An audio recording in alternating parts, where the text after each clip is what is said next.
Hi everybody, welcome back to DIY Buildouts. So I made a short video the other day showing how I put this Minn Kota Terrova on my Bass Tracker Classic XL, and I did it with this custom aluminum bracket. And because that short had several people ask how I did it, I'm going to make this long form video, but I'm going to keep it relatively short so that if you are wondering how I did this and you want to do it yourself, you can follow along. So let's dive right in.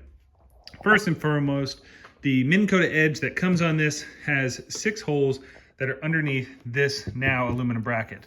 And what I did was bought an 8-inch, 8 inches wide by 24-inch long and 1/2-inch thick aluminum bar. I bought mine on eBay. With shipping, it was around $72.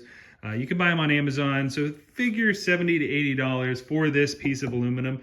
The reason it's black is because I did go ahead and paint it at the very end.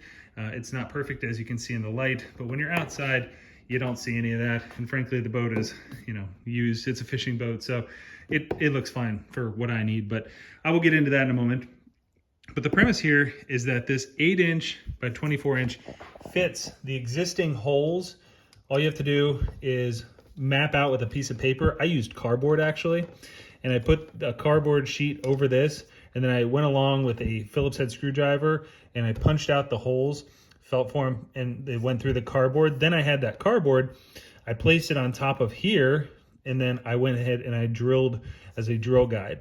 It was not perfect. 1 or 2 of these holes I had to expand just slightly to put the bolts in, but these are the existing bolts that came with the boat. There's a nut on the inside. For me, I was able to access the inside through this foot panel area that I had installed. For other people, you have to take off this board right here and reach up underneath. So every boat's a little different. I won't get into that, but it's not overly hard, but there are nuts on the inside of this. So I added washers to the top and the bottom. So there's 2 here, 2 here. And then the complicated part, if you will, or non-complicated part, is this is on the Minn Kota quick release. So the quick release allows me to take this thing on and off whenever I want. So really, on the aluminum bar itself, I mounted the Minn Kota quick release. Now, if I pull this out, I can take the motor off and we can see the aluminum bracket with the quick release sitting on there. And the quick release, I bolted to this aluminum bar. Ignore the cardboard. I had that in there as a shim before I put the spacers in there, and now it's so tight I actually can't get it out. So I haven't hit the lake that many times, so it's not wet yet. I'm waiting for that to get wet so I can pull it out. But basically, the Minn Kota quick release is screwed in to this 1/2-inch thick aluminum bar with some self-tapping screws that go down to about there, so they're not all the way through. You can see just barely if I get in there. Let's see. There we go. You can see the tip coming out of just the one back there. And then this one, I was able to get a through bolt on because it hangs off. So I added 1 through bolt for this quick release mount, just as added security in case those ever gave way. But I have had 0 problems with it. The quick release mount bolted in very securely. And again, 1 extra bolt in there added for just in case moments.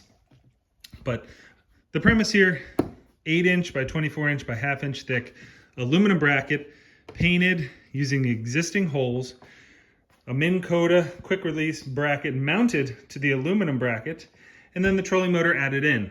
Now, to add some extra stability, I put this $30 trolling motor strap on here, and boy, I can tell you this thing's gold.